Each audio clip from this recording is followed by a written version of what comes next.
Alright, ladies and gentlemen, you're welcome to One-on-One with Mr. Waff. Today I have a very important personality with me in our studio, that's City FM studio. Mr. Charles, you're welcome. Thank you very much. Yes, we are going to be discussing a range of issues, and I would like to get your opinion on those issues. We were told that the IPOB set up a committee, a group, a security group, just like the Amoteco in the southwest, to tackle security issues. What's your take on that? In the eastern Nigeria, and I think that government should be fully involved in that kind of. In fact, the primary duty of government is to secure the lives and property of its citizens. So, to have another faction coming in, I don't know how it looks. However, on the issue of IPOB, I think there have been sentiments why we are still having IPOB, coming on. I think there have been sentiments in the very hearts of the Easterners. Which there's a new sheriff in town.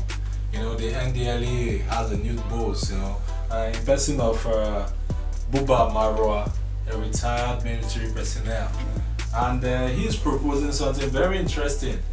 He wants all the top government officials to be tested for drug, and university student, the new intake should be tested for drug as well. What's your take on that? I think it should be a welcome development. It should be a welcome development. You don't want people that are under the influence of drugs to be running your nation. I don't think anybody wants that. So if he's proposing something like that, I think it should be open. It should be received with open arms. If you don't have any skeleton in your cupboard, you should not be scared of going for a drug test.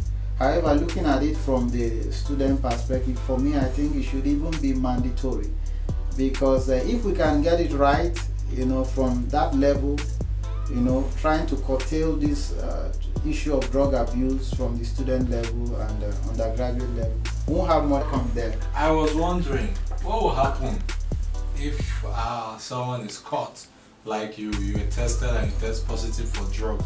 Let's say a government official that was appointed to take over a ministry, like a minister or something, and they had to undergo that test, and they discovered that he's into drugs. What will happen? Is he going to be arrested, or what do you think? I'm just curious. Well, it depends on the nature of the case that he or she was involved in. But I think people that are having drug addictions, we should not, in quote, demonize them per se. In the US, they have what we call rehabs, where you take people for rehabilitation, so they can drop off this drug addiction and things like that. We have specialists. So in such way, if you find people that are addicted to a particular drug and all that, you can help them. Did you see? You can help them, to get rid of such stuff. You can take them to a rehab. I think the government should be considering setting up a rehab to rehabilitate